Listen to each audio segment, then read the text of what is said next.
Sehrli realizm namunasi Yolg'izlikning 100 yili asari Gabriel Garsia Markes qalamiga mansub. Asarda Jose Arcadio Buendia va uning avlodlari haqida so'z boradi. Ursula va Jose Arcadio Buendia ulardan cho'chqa dumli bola tug'ilishi bashorat qilinishiga qaramasdan oila qurishadi. Ammo ular bashoratdan qo'rqib oila bo'lib yashashmaydi. Qishloqda gap tarqaladi. Bu esa Jose Arcadio Buendia Prudencio Aguilarni o'ldirishi bilan yakunlanadi.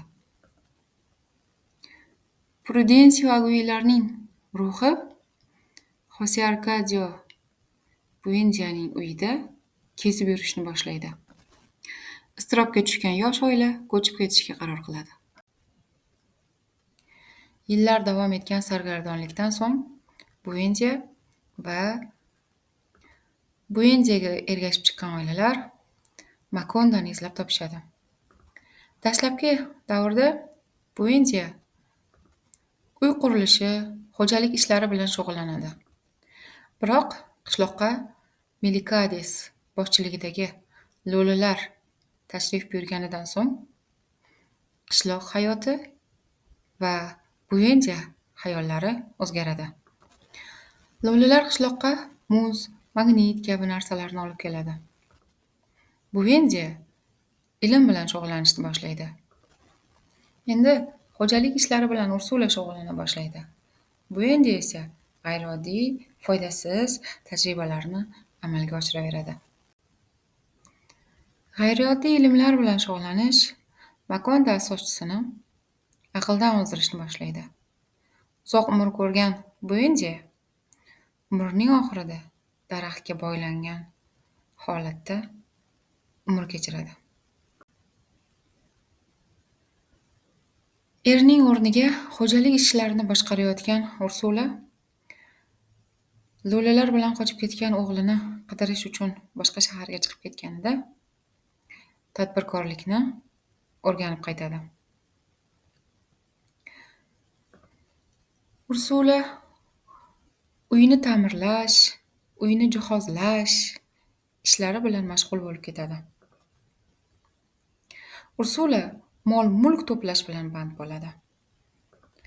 Bu mashg'ulot uni oilasidan, farzandlaridan, nabiralaridan, umuman hammadan uzoqlashtiradi. Faqatgina u ko'zi ojiz bo'lib qolgandan keyingina boshqalarga haqiqatan g'amxo'rlik qilishni boshlaydi. Ursula va Buendia 3 farzand ko'radi: polkovnik Aureliano, Amaranta va Arcadio.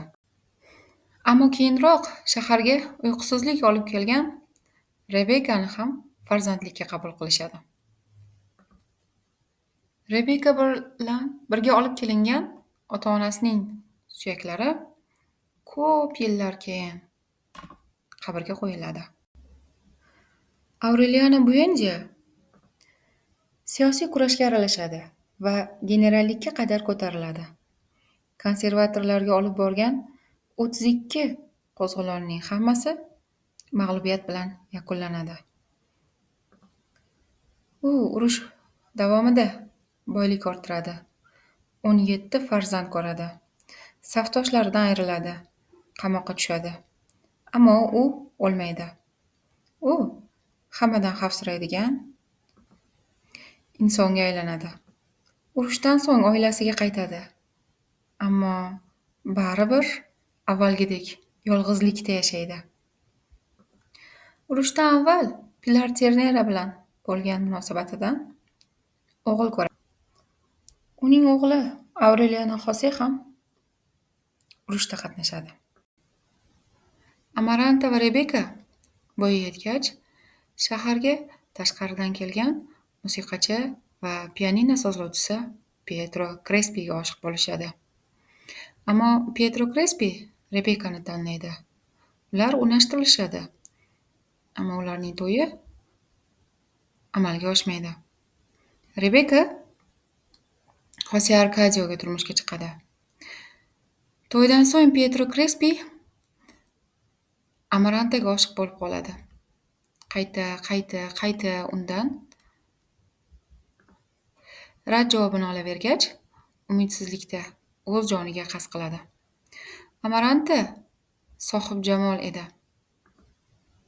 U unga oshiq bo'lgan Aureliano Buendianing do'sti Xerinaldo Markesni ham rad etadi va yolg'izlikda hayot kechiradi. Akasidan so'ng Xose Arkadio Pilar Ternera bilan munosabatga kirishib, o'g'illi bo'ladi. Lolalar bilan shahardan chiqib ketgach, ochofat, butun dunyoni kezib chiqqan, oilasi uchun begona bir insonga aylanib, Makondaga qaytib keladi. O'gay singlisi Rebekaga uylanadi. Ular boshqa uyda yashashni boshlaydi. Tirikchilik qilishda makondaliklarga zarar yetkazadi. Ko'p o'tmay uni otib ketishadi. Uning qoni butun shahar bo'ylab oqadi. Tobutidan po'ruxning hidi keladi. Erining o'limidan so'ng Rebeka tashqariga chiqmay qo'yadi.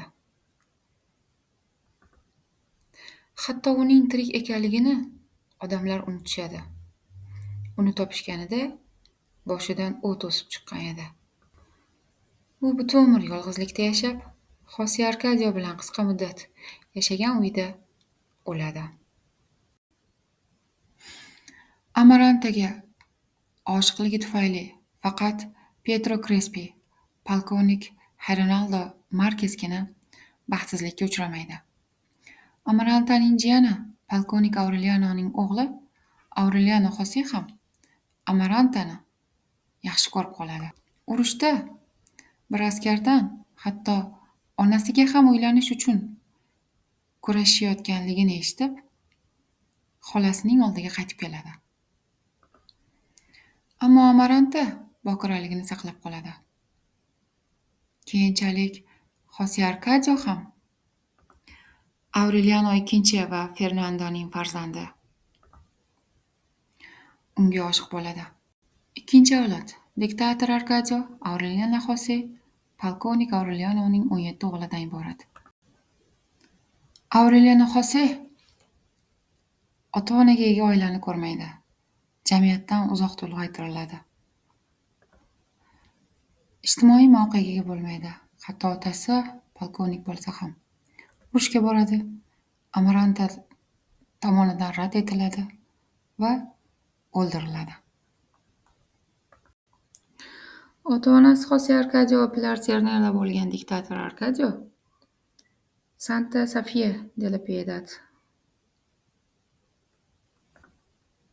bilan 3 farzand ko'radi. Remedios, Xose Arkadio va Aureliano II. Hali yosh bo'lishiga qaramasdan, shahar boshqaruvini qo'liga oladi, zolimlik qiladi. Shaharda diktatorlik tizimini joriy etadi va natijada otib o'ldiriladi. 17 Aurelianoning barchasi oila ro'yxatiga kiritiladi. Ammo asarda javdarrang Aureliano, g'amgin Aureliano, oshiq Aureliano haqida alohida ma'lumotlar bor. Ularning barchasiga xos xususiyat peshonasida xoch tasviri tushirilganligi. Polkovnik Aurelianoning dushmanlari ushbu xoch tasviri tufayli 17 o'g'ilni tanib olishadi va ularni o'ldirishni boshlashadi. Go'zallikda tengi yo'q Remedios, Xose Arkadio II va Aureliano II 3-chi avlod vakillaridir. Sohibjamol Remedios o'quvsiz, ko'p uxlaydigan, kiyimlarni yoqtirmaydigan qiz bo'ladi. Makondada unga oshiq bo'lmagan kishining o'zi qolmaydi. U yuvinayotganida uni tomosha qilish uchun tomga chiqqan odamning yiqilib tushishidan xavotir oladi. Keyinroq u to'satdan osmonga ko'tariladi va g'oyib bo'ladi. Asarda Aureliano II ning hayoti juda katta hajmda tasvirlangan. Dastlab Xose Arkadio II bilan munosabatlarga kirishgan Pietro Cotis bilan munosabatlarga kirishadi. Go'zallikda Remediosdan qolishmaydigan Fernandani yoqtirib qoladi va unga malikalar kabi o'stirilgan, O'zini malika deb o'ylaydigan Fernanda uning ko'nglini qoldiradi. Hayotining ko'p qismini Petrokotis bilan o'tkazadi. U g'ayrioddiy tarzda boyishni boshlaydi. Shaharda mehmondorchiliklar uyushtiradi. Boylikni isrof qiladi. Haddan tashqari to'kin sochinlikda hayot kechiradi. Keyinroq esa yomg'irlar mavsumi boshlanadi. Uzoq yillar davom etgan yomg'irlar mavsumi butun boylikni yuvib ketadi. Yomg'irlar mavsumi davrida Aureliano II uyga berkitilgan boylikni qidirib, butun uyni qazib tashlaydi. Uy botqoqlikka aylanadi. Ammo Aureliano II yashirilgan xazinani topa olmaydi. Keyin lotereya savdosi bilan shug'ullanishni boshlaydi, Petrokotis bilan birgalikda. Bir amallab farzandlarini o'qitish uchun, ularga g'amxo'rlik qilish uchun pul topishni boshlaydi. To'kin sochinlik davrida buqadek semirib ketgan bu odam Ursuladan keyin oilasiga moddiy g'amxo'rlik qiladigan figuradir. Xose Arkadio II polkovnik Aureliano kabi xalq hayotiga aralashadi. Banan plantatsiyasida ish tashlashda faol ishtirok etib, hatto yetakchiga aylanadi. Ishchilar ommaviy otib tashlanganda tirik qolgan kam sonli insonlardan biri u edi. U shaharni odamlar otib tashlanganiga ishontirishga harakat qiladi. Ammo shahar aholisi hukumat hisobotiga ishonadi. Shundan so'ng u Milikadesning kitoblarini o'qish bilan hayotini o'tkazadi va xonadan o'lik holda topiladi. Remedios Osmonga o'chib ketadi. Xose Arkadio II yolg'izlikda vafot etadi. Faqat Aureliano II va Fernanda 3 farzandli bo'ladi. Renata Remedios Meme onasidan ko'proq otasi bilan yaqin bo'ladi. Ta'lim oladi. Mehmondorchilikni yaxshi ko'rganligi uchun uyga kursdoshlarini boshlab keladi. Xarakteri otasiga o'xshaydigan bo'ladi. Maurizio Bablionani yaxshi ko'rib qoladi va u bilan noshar'iy munosabatlarga kirishadi. Maurizio Babliona ularning uyiga yashirincha kirayotganida qorovul uni yaralaydi. Umurtqasidan yaralangan Babliona butun umrga falaj bo'lib qoladi. Fernanda homilador Memeni monastirga olib borib tashlaydi. Uning farzandi Aureliano Bablionia esa hech kimga ko'rsatilmasdan uyda yashirincha katta qilinadi. Ursula Xose Arkadioni yoshligidan papa qilishni orzu qiladi va o'qish uchun xorijga jo'natadi. Afsuski, u o'qishni tez orada tashlaydi. Uyga qaytgach, noshar'iy jiyani bilan biroz muddat birga yashaydi.